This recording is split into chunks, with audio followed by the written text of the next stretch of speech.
ഇന്ന് കുറച്ച് ടൈം കഴിയുമ്പോഴത്തേന് നമ്മുടെ 2025 കഴിയും. നമുക്ക് 2025 കുറേ സങ്കടങ്ങളുണ്ടായിട്ടുണ്ട്. നമ്മുടെ പ്രിയപ്പെട്ട കുറേ ആൾക്കാർ മരിച്ചു പോയിട്ടുണ്ട്. നമ്മളെ കുറേ പേര് സപ്പോർട്ട് ചെയ്തിട്ടുണ്ട്. പിന്നെ ഞാനെന്ന് പറഞ്ഞ മരണത്തിന് കുറേ സഹിച്ചവരുണ്ട്. ഞാൻ അറിയാതെ പരദൂഷണം പറഞ്ഞവരുണ്ട്, എന്നെ സപ്പോർട്ട് ചെയ്തവരുണ്ട്, എന്നോട് സ്നേഹമുള്ളവരുണ്ട്, എന്നോട് വെറുപ്പുള്ളവരുണ്ട്, പിന്നെ നമ്മളെ ലൈഫിൽ നിന്ന് തന്നെ ബ്ലോക്ക് ചെയ്തവരുണ്ട്.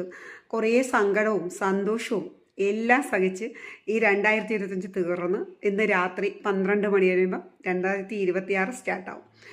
എന്നെ സഹിച്ചവർക്കും സ്നേഹിച്ചവർക്കും അറിയാതെ പരദൂഷണം പറഞ്ഞവർക്കും സന്തോഷമുള്ളവർക്കും ഈശ്വരനോടും പിന്നെ എൻ്റെ ഫ്രണ്ട്സ്, നമ്മളെ സപ്പോർട്ടിങ് അമ്മ, ഹസ്ബൻഡ്, മക്കൾ, അറിയാവുന്ന എല്ലാവരും, കുടുംബക്കാർ, എല്ലാവർക്കും എൻ്റെ ഹാപ്പി ന്യൂ ഇയർ. എല്ലാവർക്കും എനിക്കും ഈ 2026 നല്ല വർഷമായിരിക്കട്ടെ. എല്ലാവർക്കും ആരെയും മനസ്സധികം ദുഃഖിക്കാതെ സന്തോഷത്തോടു കൂടി 2026 ആവട്ടെ.